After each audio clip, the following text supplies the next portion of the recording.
noches para todos. Iniciamos de esta manera Consideraciones, como lo hacemos semanalmente por televisión regional. ¿Cómo te va, Jorgelina? Muy buenas noches. ¿Qué tal? Muy buenas noches, Marcelo. Un nuevo programa. Un nuevo programa comienza aquí en Consideraciones. ¿Querés que le comentemos a la gente cómo se pueden comunicar con nosotros? Perfecto. A través del mail programaconsideraciones@gmail.com. Allí nos pueden dejar los comentarios y también sugerirnos algunos temas si quieren. Bueno, gran repercusión tuvo el programa pasado, donde estuvo con nosotros Walter Hugo García da Rosa.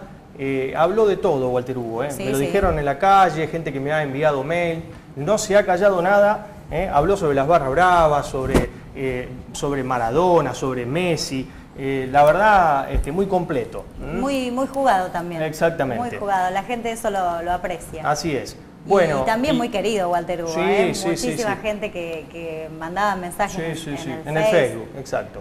Así que bueno, y hoy tenemos a otro invitado, como lo hacemos siempre, está con nosotros el concejal Roberto Zuckerman, concejal que es del bloque El Frente para la Victoria, integra las comisiones de Derechos Humanos, Gobierno y Cultura, es abogado, durante 19 años fue profesor de Derecho Constitucional en la Universidad Pública y también recordemos, Jorgelina, fue jefe de la ANSES. Aquí en Rosario. Exactamente. Así que bueno, una cosita que siempre nosotros comentamos algo, me llamó la atención, yéndonos un poquito de este tema, algunas declaraciones que he leído hace días de Eve de Bonafini, la titular de Madres de Plaza de Mayo, merece un comentario. Dice Eve de Bonafini que los policías cobran salarios muy bajos y por eso no se les puede pedir que no coimeen. Lamentable. Esa declaración es lamentable porque no se puede decir que no coimeen, entonces que no, porque ganan poco no van a coimear. O sea, eso es algo realmente que me llamó mucho la atención al leerlo, porque entonces estamos validando también al que roba. Si no tiene dinero, no trabaja, entonces bueno, tiene que salir a robar. Claro, me llamó sí. muchísimo la atención. Creo que desafortunadas las declaraciones. También es lógico y es cierto que los policías ganan poco por el riesgo que ellos tienen, pero no se justifica, por supuesto, claro. la coima. Claro, bueno, siempre hacemos algún comentario sobresaliente, digamos. Bueno, vamos a hacer una pausa. En primer término lo vamos a saludar formalmente a Roberto Zuckerman y agradecimiento infinito por estar aquí en Consideraciones. Muy buenas noches. No, muy buenas noches y obviamente gracias a ustedes por la invitación. Bueno, hacemos una pausa, Roberto, y después nos metemos de lleno en la entrevista. ¿Cómo no? Ya volvemos, quédese allí,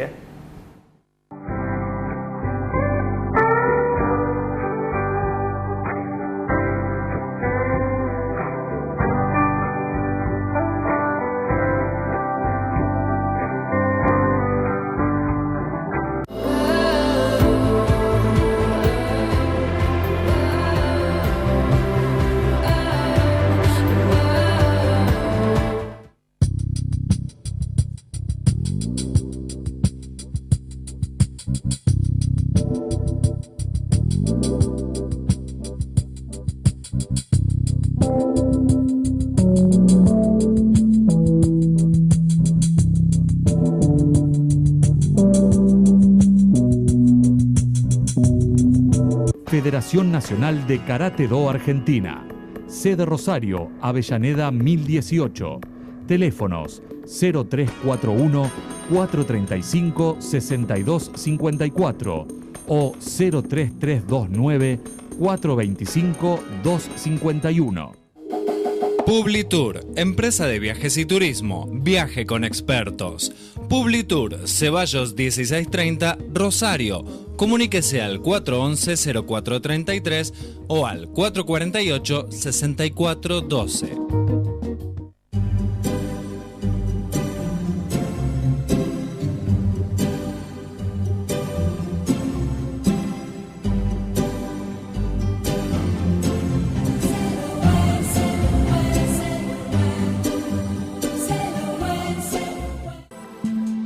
Panadería La Internacional. Masas finas, pan dulce, pasión por la calidad. Panadería La Internacional, en sus dos direcciones, Boulevard Oroño, esquina Brown, y Boulevard Avellaneda, esquina 3 de febrero. Teléfonos 431-3293 y 152-2083-54. Joyería Renacimiento. Alianzas de oro 18 quilates desde 400 pesos. Regalamos cintillo de plata y grabado. Compramos oro, plata, enchapado. Pagamos hasta 430 pesos el gramo. Mitre 977 Rosario. Teléfono 425-5382. Joyería Renacimiento. ABCD. Prevención y atención de adicciones. Consultas 0341 439 9540 421 2302. ABCD. Desde el alma. Regalos, objetos con diseño, artículos de librería, fotocopias. En Presidente Roca 491, Rosario. Horario corrido. Teléfono 424-4475. Doctora María Mercedes Araujo, Derecho Laboral, Accidentes de Trabajo y de Tránsito. Maipú 575, Planta Baja, Oficina 4, Rosario. Teléfono 449-6859.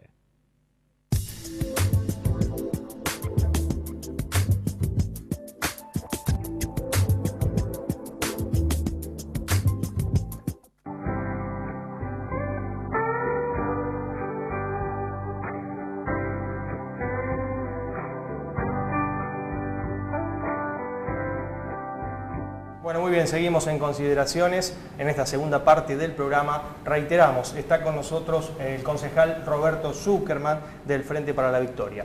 Roberto, hay una sensación en la gente que dice, bueno, en Rosario hay no solamente 2 ciudades, algunos dicen que hay varias ciudades.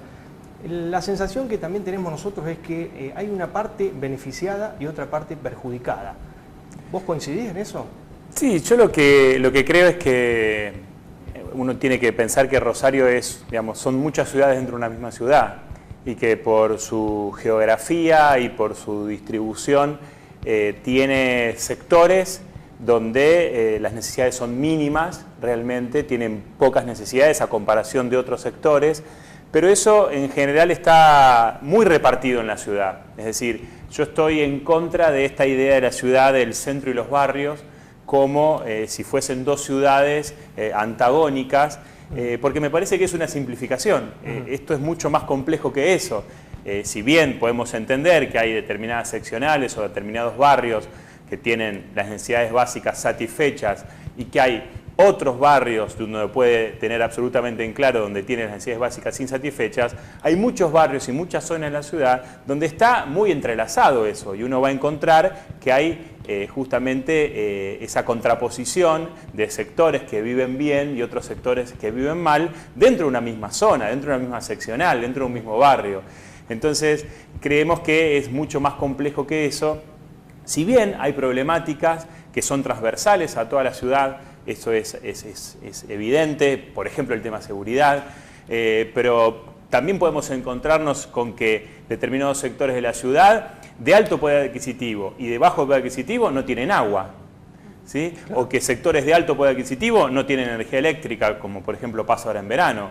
Es decir, hay muchas cuestiones que perjudican, no digo de la misma manera, porque siempre el que está en mejores condiciones, el que tiene una casa mejor, el que tiene más poder adquisitivo, tiene determinadas formas de protegerse mejor, por ejemplo contra la inseguridad. No es lo mismo vivir en un lugar donde uno puede tener alarma, reja, seguridad privada, etcétera, iluminación, cosas por el estilo, a sectores donde no entra el colectivo, no entra la ambulancia, no hay iluminación, digamos, no está urbanizado el lugar, no tiene reja, no tiene alarma, digo, es otra situación. Lo mismo pasa con el agua, no es lo mismo para una persona de poco poder adquisitivo no abrir la canilla y que no salga agua, a una persona que tiene un alto poder adquisitivo y compra una bomba y se hace llevar el agua con más presión, o tiene la posibilidad de comprar agua mineral o de tener otros dispositivos para vivir mejor. Digo, siempre el que está en peores condiciones, cualquier problemática lo afecta más. No es lo mismo para una persona de alto poder adquisitivo que el colectivo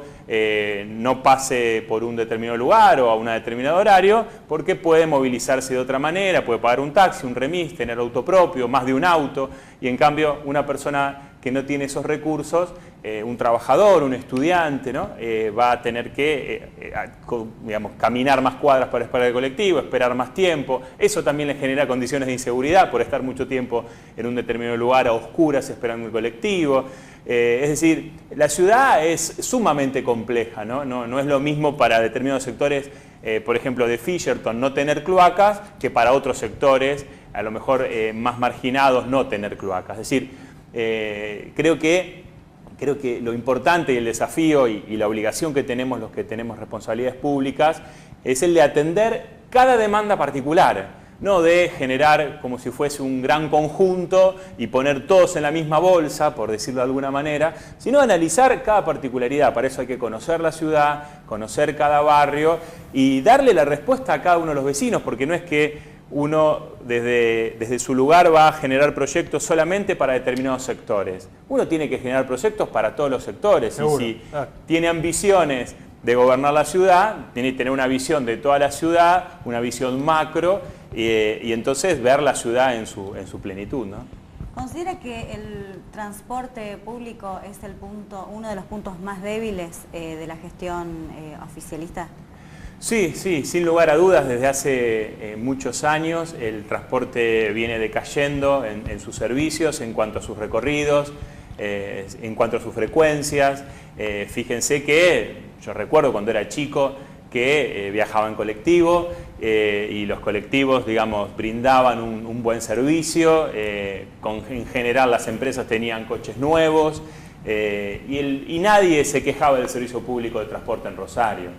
Ya hace muchos años que ese servicio, digamos, de transporte con muchas empresas funcionando, había muchas empresas de colectivos, bueno, se han fundido todas, quedó un monopolio privado, que es Rosario Bus, y un monopolio público, que son dos empresas del Estado, que son la Centur y la Mixta, y que el Estado se tuvo que hacer cargo de esas empresas porque los privados fueron quebrando. Y claramente fueron quebrando, no por una situación solo, digamos, económica más macro, sino que tuvo que ver con lo que hizo la tarifa de atrasarla durante muchísimo tiempo, de no generar las condiciones para que sean muchos los privados que brinden el servicio. Está claro que si no tenés quien te brinde el servicio, en última instancia lo tiene que brindar el Estado porque es un servicio público. Ahora, tampoco porque nosotros podamos defender empresas públicas, tenemos que sostener empresas públicas deficitarias como lo son estas empresas públicas que realmente en cuanto a su administración creemos que hay que lograr mayores niveles de eficiencia porque lo solventan todos los vecinos. Y la empresa privada, al ser un monopolio privado, la verdad que nos tiene bastante cautivos, ¿no? Porque cada vez que tiene un capricho de aumento de tarifa o de cualquier cosa, bueno, es difícil controlar al único privado porque está todo el tiempo amenazando con que, bueno, listo, se va, quiebra, despide personal y entonces uno tiene que estar a ver cómo hace para solucionar el problema. Lo único que nos da como alguna esperanza es ver que se aproxima el 2015, donde caducan las licencias, caduca el sistema de transporte actual y bueno, esperemos que la municipalidad en estos primeros meses del 2014 ya esté planificando un nuevo sistema de transporte totalmente distinto de como el que tenemos hoy, con troncales, con transbordos, con colectivos más pequeños para el centro, colectivos más grandes para las grandes avenidas. Hoy imagínense un colectivo que atraviesa la ciudad de norte a sur y pasa por el centro de la ciudad. No tiene sentido, digamos.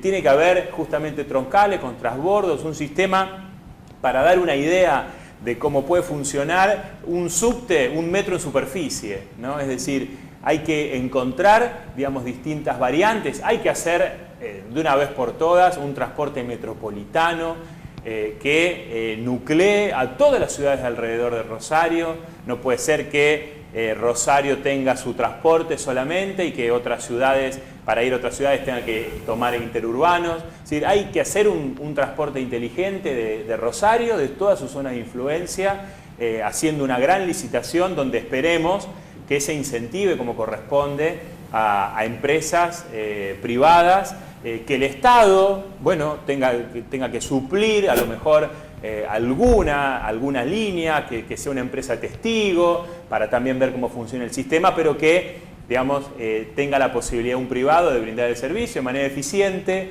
de manera rentable, por supuesto, porque el privado siempre va a querer tener ganancia, pero con un boleto que sea pagable por el vecino en relación al servicio que brinda hoy. El servicio, insisto, es muy malo, las frecuencias son malas, los recorridos también, y además hay que empezar a hacer jugar otros actores, ¿no? Hoy el usuario paga el boleto, la nación paga la mitad del boleto, la ciudad pone más de 100 millones al transporte público de la ciudad y la provincia no pone nada. Si estamos hablando justamente de generar un sistema interurbano, regional, metropolitano, la provincia tiene que estar incluida dentro de esa ecuación. Pero hoy mismo es justo que la provincia ponga dinero, porque hay muchísimos vecinos de localidades cercanas a Rosario que utilizan el transporte público, e insisto, que también está sostenido por los rosarinos. Entonces es bueno, como el mismo criterio con la salud. ¿Qué decimos? ¿Estamos orgullosos o decimos que es bueno el sistema de salud de Rosario y que vienen de otras localidades a atenderse a Rosario? Bueno, con ese mismo criterio, que la provincia está empezando a poner dinero en la salud de Rosario, también lo tiene que hacer en el sistema de transporte. Ahora, Roberto, se quiere desalentar el uso del automóvil en Rosario. ¿Estás de acuerdo con que se prohíba el ingreso al microcentro de la ciudad de vehículos particulares?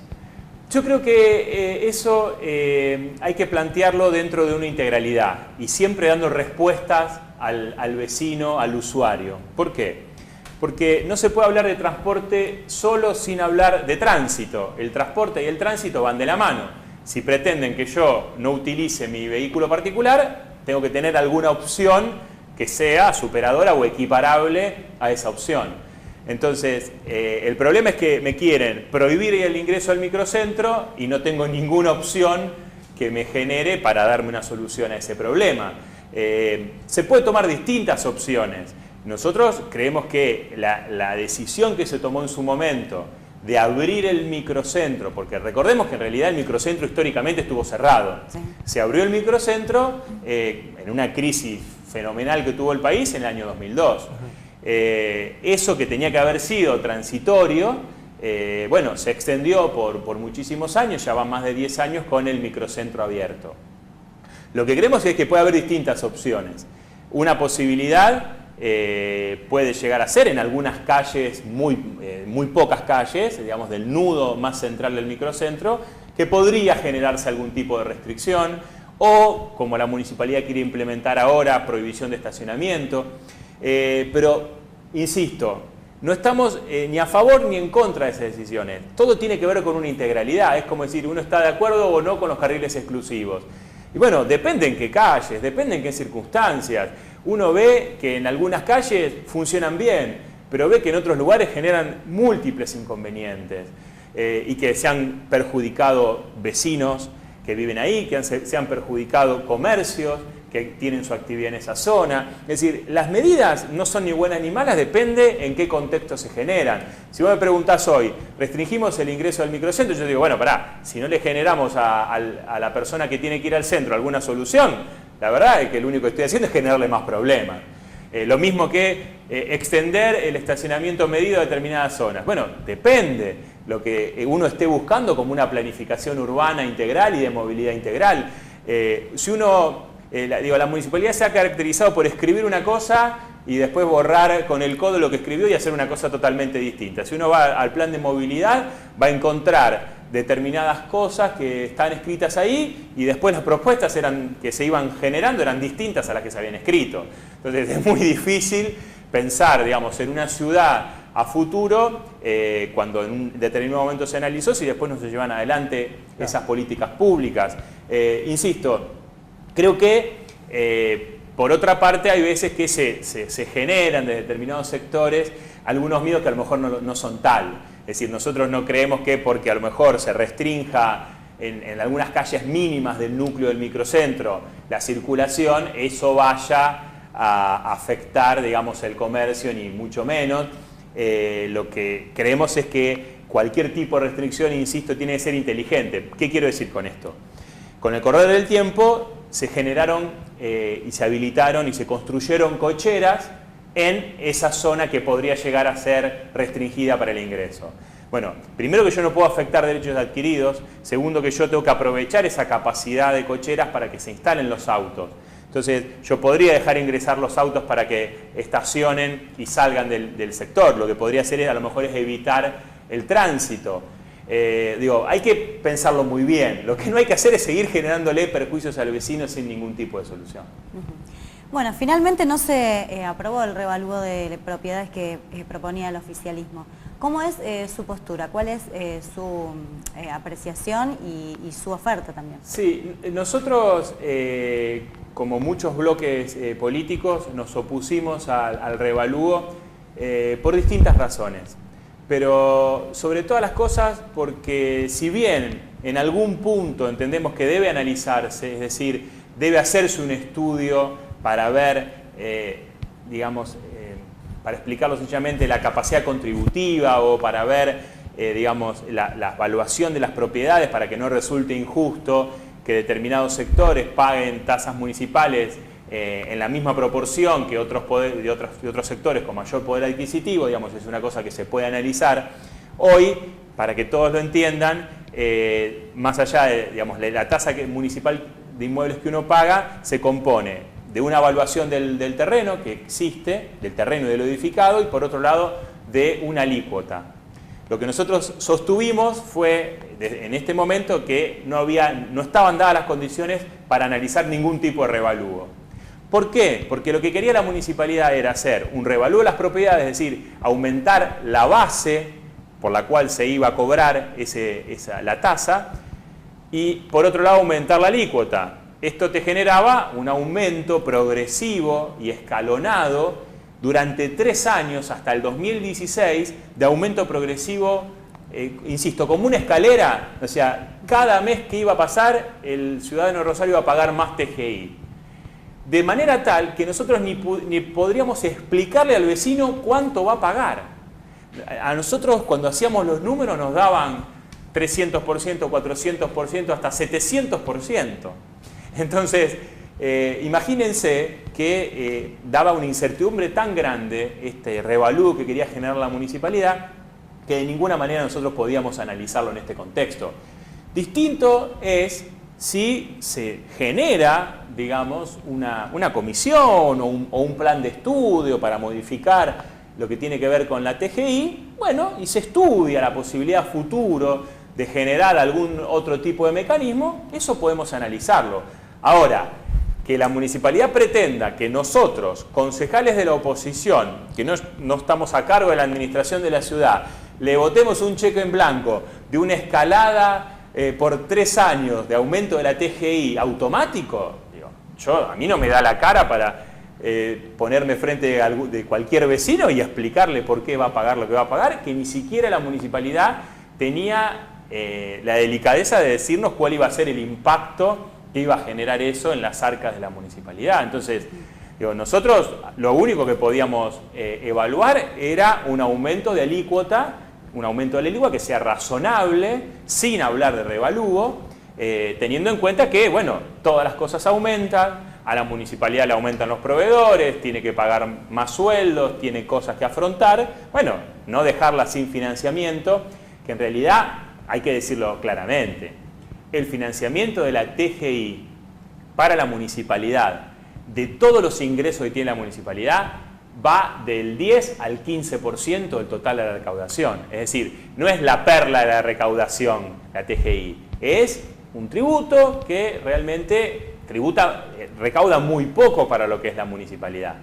La perla de la recaudación de la municipalidad es el DREI, el Derecho de Registro de Inspección, que de alguna manera es bueno. ¿Por qué? Porque tiene que ver con la actividad económica, pero además lo que el comerciante paga de DREI después no lo paga de ingresos brutos. Por lo tanto, lo que recauda la municipalidad no recauda a la provincia. Por lo tanto, Rosario en ese punto no está perjudicando a nadie y recauda directamente sobre su actividad comercial. Entonces, eso es lo que nosotros estamos tratando de transmitirle a la Intendencia. Se lo hemos dicho personalmente a la Intendenta. No cuenten con nosotros para aumentar permanentemente ni el transporte, ni el taxi, ni la TGI como pretende hacerlo la municipalidad. Hay que analizar cada caso en su momento, pero sobre todo lo que son tributos municipales, lo que hay que hacer es encontrar financiamiento también de otras maneras. Por ejemplo, con el DREI, analizando qué alícuotas se cobran sobre cada actividad. Por ejemplo, reclamándole más financiamiento sobre determinados temas a la provincia, como empezó a hacer con salud, como pretendemos con transporte, como puede pasar con otros temas. Y también a la Nación, digamos, que se pueda mostrar a la Nación que la ciudad financia, por ejemplo, en salud, un determinado porcentaje, pone tantos millones en salud, que la provincia pone tantos millones en salud, y decirle a la Nación, bueno, a ver, ¿cuántos millones pone la Nación? Bueno, ¿cuántos más puede poner?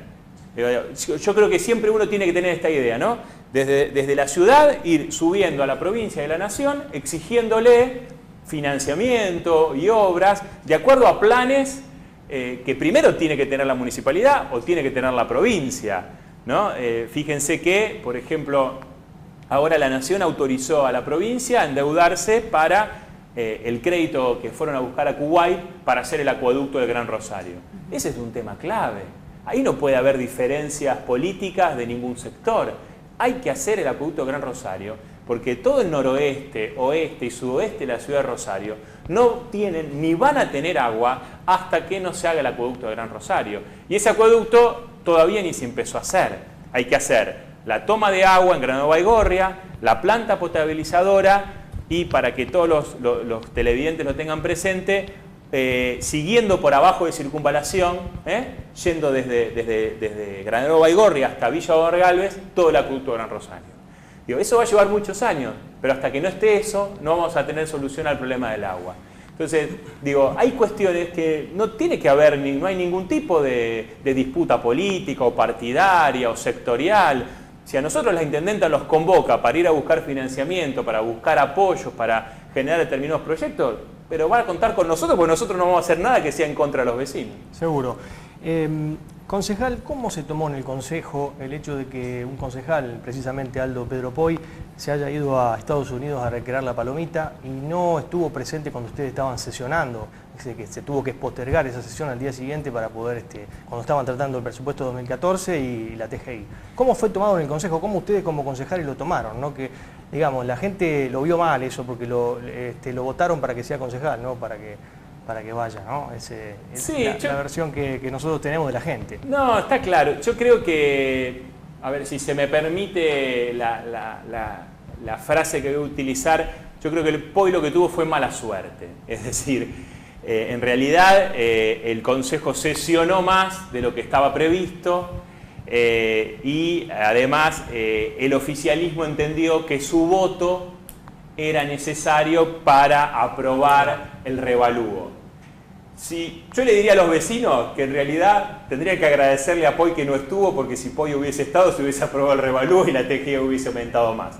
Desde el punto de vista de la responsabilidad, yo creo que son situaciones que a lo mejor le puede pasar a cualquiera, depende a lo mejor también el viaje que cada uno realiza, ¿no?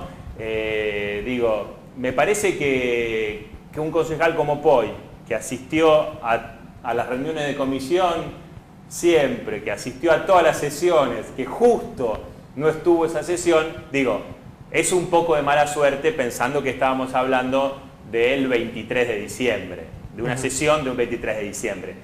Desde ese punto de vista lo veo. Creo que le pudo haber pasado también a algún otro concejal en algún otro momento. Es más, si hubiese tenido otra resolución, lo de Poy hubiese pasado inadvertido. Lo lamento por Poy porque es una excelente persona y es un buen concejal y un buen compañero dentro del Consejo. Pero bueno, por eso le digo, también uno debería valorar, además de lo individual, de lo que pasó en esa circunstancia, el efecto político que produjo.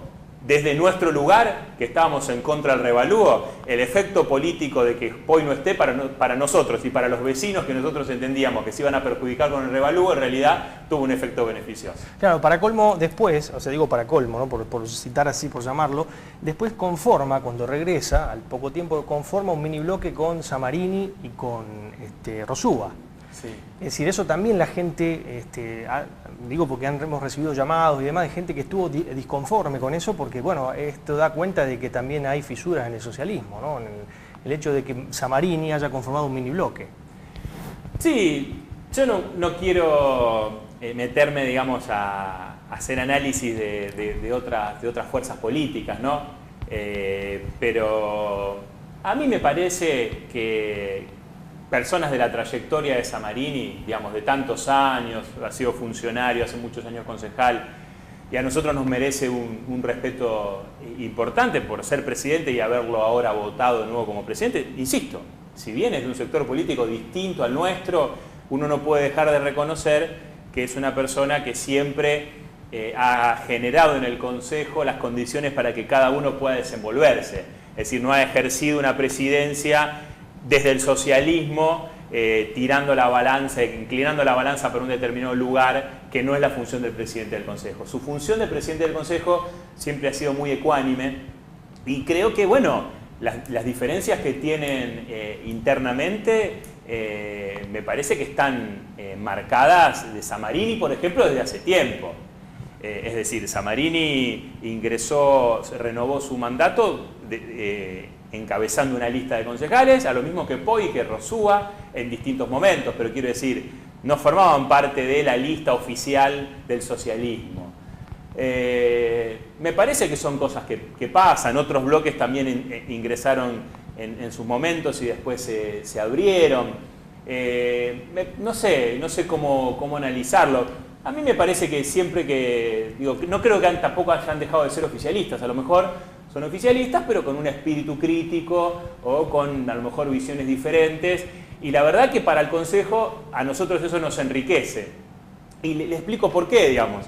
Porque nosotros vivimos en el Consejo Municipal durante los dos últimos años una alianza del socialismo con el PRO, donde ellos se ponían de acuerdo y el resto mirábamos y no teníamos nada para hacer. Desde el punto de vista de incidir en esas decisiones. Es decir, votábamos en contra si no estábamos de acuerdo, criticábamos, pero no podíamos intervenir en nada. Ahora bien, ese esquema que se dio de poder durante 2 años, a partir de ahora se modificó. ¿Por qué? Bueno, producto también de esta decisión de Samarini, de Rosúa, de Poi, de tener una visión distinta, y entonces distintos bloques políticos que conformamos, que llegamos a ser 10 más ellos 3, somos una mayoría en el Consejo. Y eso posibilitó que Samarini siga siendo presidente del Consejo. Y me parece que es bueno para la ciudad, porque y ustedes fíjense qué hubiese pasado si hubiese seguido esa mayoría que generaba el socialismo con el PRO, hubiesen sacado el revalúo, porque el PRO estaba de acuerdo con el revalúo, con algún tope más bajo que el socialismo, pero tenían la misma idea de revalúo porque la aplicó Macri en Capital Federal.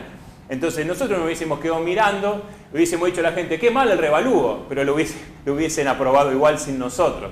Usted en su momento dijo que son una oposición responsable que tuvo que sortear la torpeza política de la Intendencia, sus concejales y sus aliados, justamente de lo que estábamos hablando. ¿Cómo califica a estos aliados? Bueno, lo que nosotros dijimos fue que justamente nosotros somos oposición, como suele decirse en la ciudad, porque no formamos parte del sector que gobierna la ciudad, pero tenemos mucha responsabilidad y además mucha responsabilidad institucional, es decir, nosotros no podíamos dejar a la intendenta sin algún tipo de ingreso mayor del que ya tenía el municipio, con aunque sea menos de un 20%, pero un aumento aunque sea mínimo de la TGI, lo mismo que dejarla sin su presupuesto. Es una herramienta fundamental de gobierno y de institucionalidad. Y entonces lo que nosotros decimos es que no es que la atamos de pies y manos, le generamos una propuesta alternativa que no tenía que ver con el revalúo y creo que estuvimos a la altura de circunstancias, porque nosotros podíamos haber dicho, no sé, es un problema, una responsabilidad de la intendenta, que lo resuelva la intendenta, que arregle lo que quiera con quien quiera, y nosotros hacernos los tontos. Me parece que no es la razón de ser. Yo quiero ir a cada barrio de la ciudad, hablar con cada vecino y justificarle por qué nosotros avalamos un aumento de la TGI como el que generamos y no un revalúo que era algo escalonado al 2016, que era un aumento extraordinario. Entonces, digo, desde ese punto de vista lo decimos. La verdad es que, fíjense una cosa, la semana anterior a esa semana que se generó el tema de la TGI y del presupuesto, estaba el tema del aumento del boleto. Sí. Bueno, la Intendencia quería aumentar a 3.90 a 4 pesos. Estaba el sector del PRO que decía ningún aumento. Una cosa absolutamente irracional cuando Macri en Capital Federal está aumentando el transporte todo el tiempo, digamos, ¿no? Entonces, nosotros, ¿qué decisión tomamos? Aumentar el boleto lo mínimo posible, quisimos aumentarlo a 3.50, no lo logramos, se aumentó a 3.60, pero el resto de los recursos se generan por otros lugares, con aumento de DRAI de algunas alícuotas para determinados sectores, aumentando el fondo compensador del transporte, sacándole comisiones al Banco Municipal, a distintas áreas, es decir, a eso me refiero. Tomamos decisiones responsables. A mí no me gusta aumentar el boleto siendo tan crítico del sistema, pero vuelvo a lo mismo. ¿Qué hago como concejal? Listo, que se incendie el sistema de transporte y que la gente, digamos, que Bermúdez, que tiene el monopolio privado, retire los coches hasta que no aumentan el boleto. Entonces, digo, yo tengo una responsabilidad. Me hubiese gustado tomar otras decisiones. Bueno, formo parte de un cuerpo colegiado que además no gobierna la ciudad. Y cuando nosotros hablamos de esa torpeza, de la falta de diálogo, es realmente así.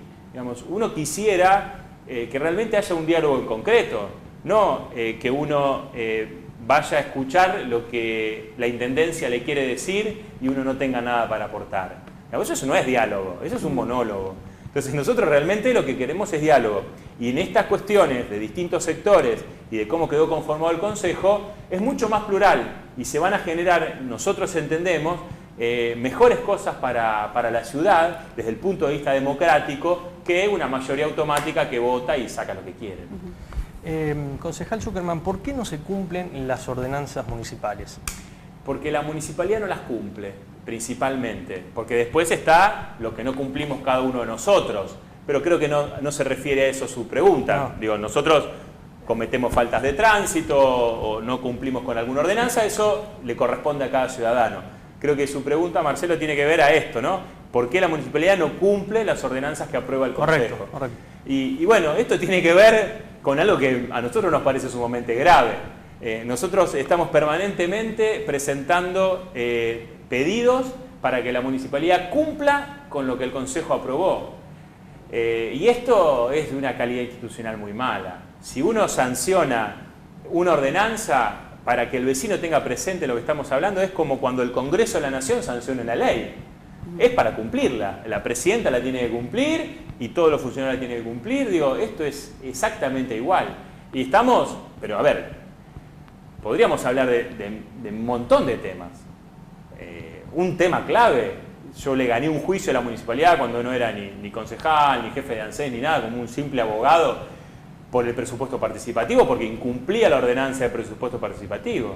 Pero además, incumplen un montón de cosas que son programas y organismos, y un montón de cuestiones que el Consejo crea, que nunca las crean ni nunca las ponen en funcionamiento, y no le prestan atención, o sea, incumplen permanentemente las ordenanzas. Es realmente grave.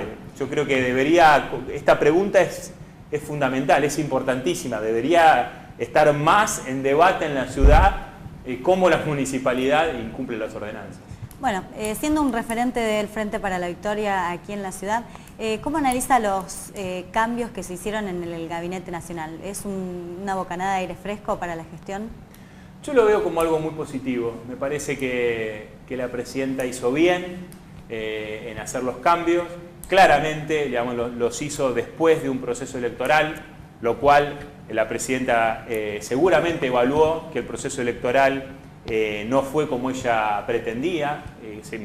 Entiendo que debe haber sido crítica del resultado de las elecciones y por eso realizó los cambios que realizó. Eso me parece que es bueno. A mí Capitanich me parece, digamos, alguien sumamente capacitado, al igual que otros de los funcionarios que están en funciones. Esperemos que cumplan, digamos, con los mandatos y que hagan las tareas que tienen que realizar. Creo que hay decisiones importantes para tomar, como en cualquier nivel del Estado, ¿no? Pero sobre todo a nivel nacional hay cambios que hay que hacer. Me parece que la presidenta ha tenido un momento, digamos, tuvo muchos momentos complicados en su presidencia, pero digo, en esta última etapa, con su enfermedad y todo esto, y me parece que necesita generar, digamos, nuevos funcionarios, nuevos desde el punto de vista de las funciones que tienen, ¿no? Y apoyarse en los gobernadores, y me parece que eso Capitanich, habiendo sido gobernador y con la experiencia que ella tiene, hablo de Capitanich principalmente porque es la figura más importante por ser jefe de gabinete, ¿no? Pero obviamente que esto vale para cualquiera de los otros funcionarios que ingresaron hace poco al gobierno. Concejal, nos quedan pocos minutos para cerrar, pero antes queríamos mostrar unas fotografías, unos personajes que se van a ver ahora en pantalla y que usted dé su opinión sobre lo que ve, sobre lo que le parece cada persona, ¿no? O sea, hay personajes del ámbito local y también nacional. ¿Cómo no? Vamos a empezar a que difundan. Mónica Fein. Bueno, me parece que debería tratar de, en estos 2 años que le restan, conformar un equipo de trabajo que la asesore mejor de lo que la asesora y que la acompañe mejor de lo que le hace. Yo la vi siempre muy sola, Fein. Esto no significa que no haya algunos funcionarios que uno valore, pero son los menos. Creo que es una persona que principalmente es una buena persona, pero que en su función como intendenta está muy sola, está muy aislada y necesita de funcionarios de mayor volumen para que le den mayor volumen a la gestión y que la gestión no esté tan fría y tan dormida como está hoy. Bien. Miguel Samarini. Miguel Samarini. Bueno, lo decía antes, yo lo valoro como presidente del Consejo Municipal. Ha sido, desde los 2 años que yo estoy en el Consejo, un muy buen presidente, también una muy buena persona que escucha absolutamente a todos, y por eso le renovamos la confianza para que siga siendo presidente del Consejo. Cristina Kirchner. Cristina Kirchner, bueno, yo creo que junto con Néstor Kirchner, a mi gusto, ¿no? Son los mejores presidentes que tuvo la democracia del 83 a esta parte. Creo que primero Kirchner y después Cristina hicieron cambios importantes en la Argentina, que creo que cualquiera que suceda a la presidenta, hay determinadas cuestiones base que tiene que conservar, y me parece que el rumbo, es decir, cuando uno habla de rumbo, de modelo, esta cuestión de generar un país que se desarrolle con industrialización, con generación de empleo, con inclusión social, ¿no? Ubicada en el mundo como corresponde, bueno, esa idea, ese proyecto debería ser continuado por cualquiera, más allá de quién sea la persona o cuál sea el signo político que conduzca al país a partir del 2015. Miguel del Cel. Miguel del Cel. La verdad es que yo creo que todas las personas tienen derecho a incursionar en política. Esta cuestión de si fueron militantes durante muchos años o no, o si actuaron en determinado ámbito o en otro, me parece que a lo mejor a veces no es lo más importante. Lo que sí me parece que es importante es a partir de que uno toma esa decisión. Por lo tanto, uno cuando toma la vocación política, la decisión de actuar en política, deja su vida en esa actividad.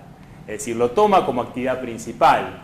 Y creo que del CEL siempre se ha dedicado a denostar la política, a decir que no vive de la política y que la verdad que no importa si uno sabe o no sabe cuáles son los problemas de los santafesinos o qué es lo que uno va a hacer.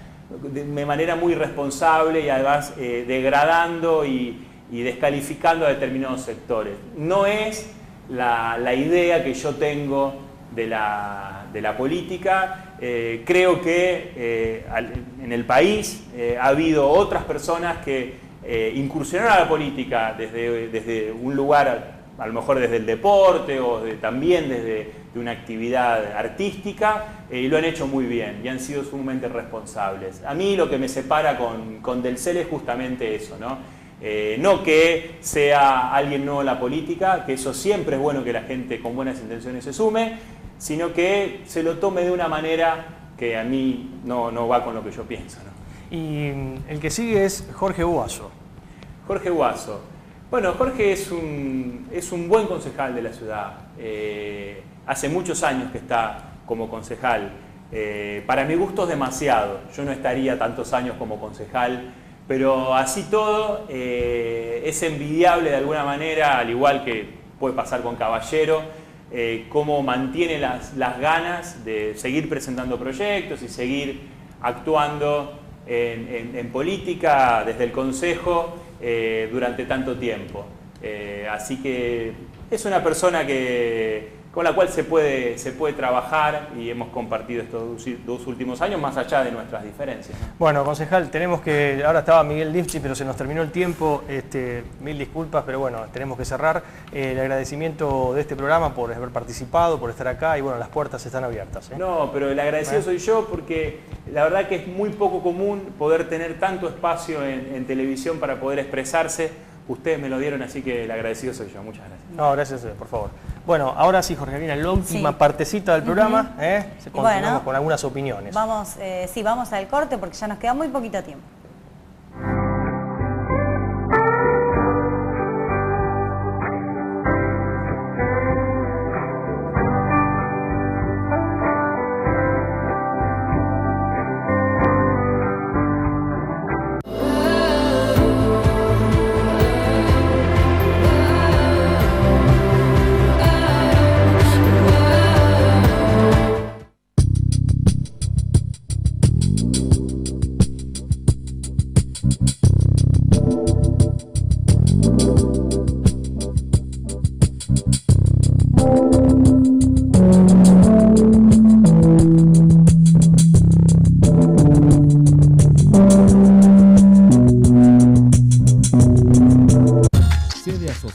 Butoku-kai, Shotokan Karate Do, Boulevard Avellaneda 1018, Rosario, 436-0441, www.karatebutokukai.com.ar.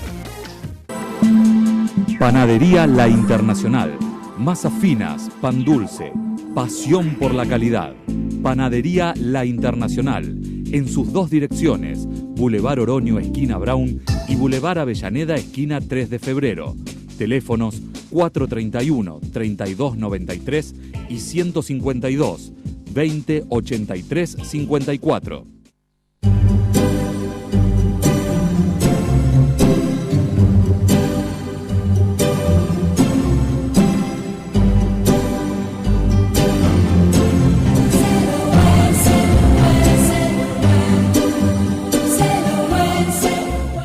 Joyería Renacimiento, alianzas de oro 18 quilates desde 400 pesos. Regalamos cintillo de plata y grabado. Compramos oro, plata, enchapado. Pagamos hasta 430 pesos el gramo. Mitre 977 Rosario, teléfono 425-5382, Joyería Renacimiento.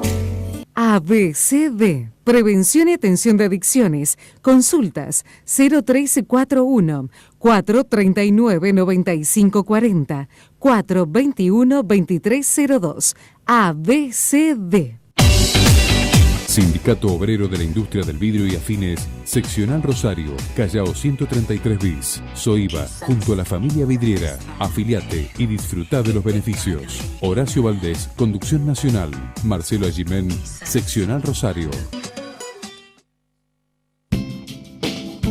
Desde el alma, regalos, objetos con diseño, artículos de librería, fotocopias. En Presidente Roca 491, Rosario, horario corrido, teléfono 424-4475. Doctora María Mercedes Araujo, Derecho Laboral, Accidentes de Trabajo y de Tránsito. Maipú 575, Planta Baja, Oficina 4, Rosario. Teléfono 449-6859.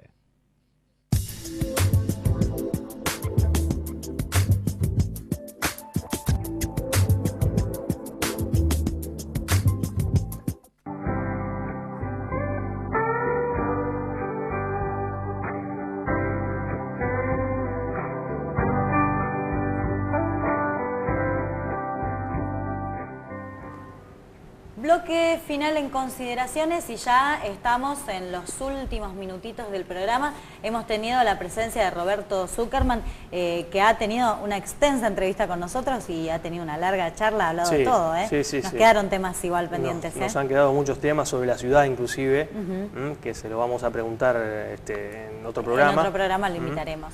Y bueno, pasó por Rosario el Dakar. ¿Vos estuviste allí? Yo estuve casi todo el día y fue una fiesta, realmente una fiesta, como generalmente a los que les gusta el tema del automovilismo y del TC, el rally, todo eso, lo viven. Una fiesta que se pudo vivir en familia y que tuvo la participación de las estrellas máximas del rally, quienes seguimos desde hace tiempo estas competencias, tuvimos la oportunidad de conocerlos y de verlos, es una cosa única, ¿no?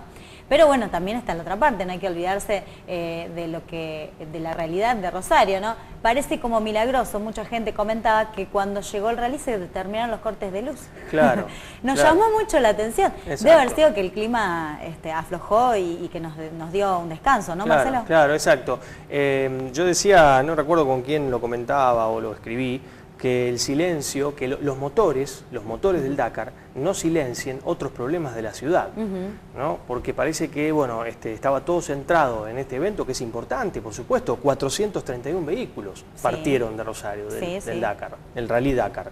Entonces, en ese sentido, bueno, parece que los problemas se terminaron y que aparecen algunos funcionarios políticos que se suman a esto, como por ejemplo Jorge Capitanich, que estuvo en nuestra ciudad, y bueno, él dijo que el gobierno nacional apoyó mucho esto del Dakar, este evento, que había sido importante la presencia del gobierno y el apoyo al gobierno municipal, o sea, aprovechan también para hacer política, y ¿no? cuando salen las cosas bien, se suman todas las voces. Claro, exacto. Bueno, pero realmente ha sido una linda, un lindo fin de semana. Sí, bárbaro, mucha gente, muchísima gente allí, incluso fue a la madrugada, ¿no? La partida. Sí.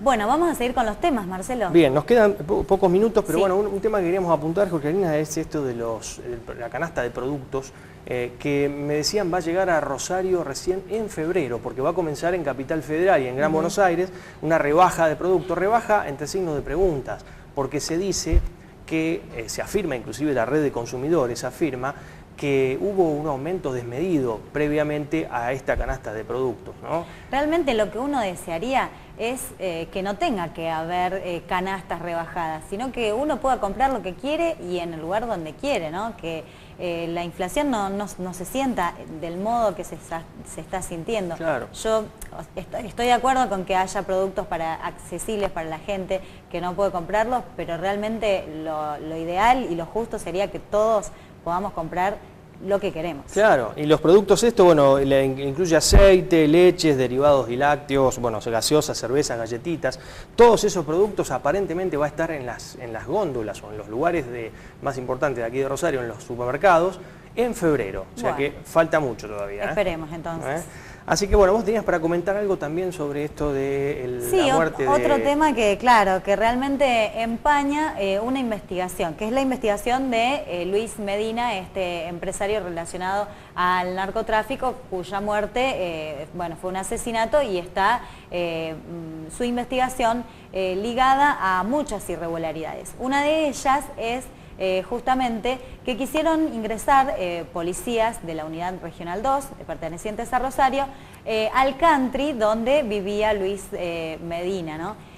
Sin una orden judicial y acompañados por el padre de la novia, la chica también claro. muerta allí en el mismo incidente, ¿no? Esto, por supuesto, empaña toda la investigación porque la jueza Rodenas ya estaba pidiendo una orden judicial sí. Para poder ingresar, para allanar la casa, que sucedió realmente al otro día. Claro. Lo que pasa es que todo esto se envicia a la investigación, envicia al juicio. Cuando llegue el momento real, se puede dar por nulo todo esto. Y estaba el padre también de la modelo fallecida, ¿no? Exacto, estaba acompañando a estos 3 efectivos policiales, pero no tenían una orden judicial. Es lamentable. También se suma a lo que ya había pasado la semana anterior, donde se había se está investigando si se abrió la computadora de Luis Medina y se ingresó para chequear los datos sin, por supuesto, claro. la revisión correcta, con las medidas de seguridad necesarias dictaminadas por la justicia. Seguro.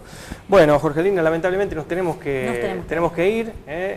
Un programa productivo, como siempre decimos, muy completo, con las palabras de Zuckerman, y bueno, estos comentarios que ahora nosotros estamos haciendo, que me parece importante, es generalmente poner énfasis en algunos puntos importantes, algunos temas, problemáticas que nos atañen a todos, ¿no es cierto?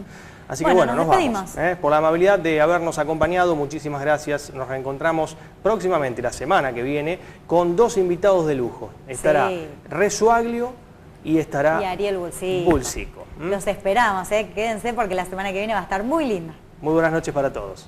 Chao.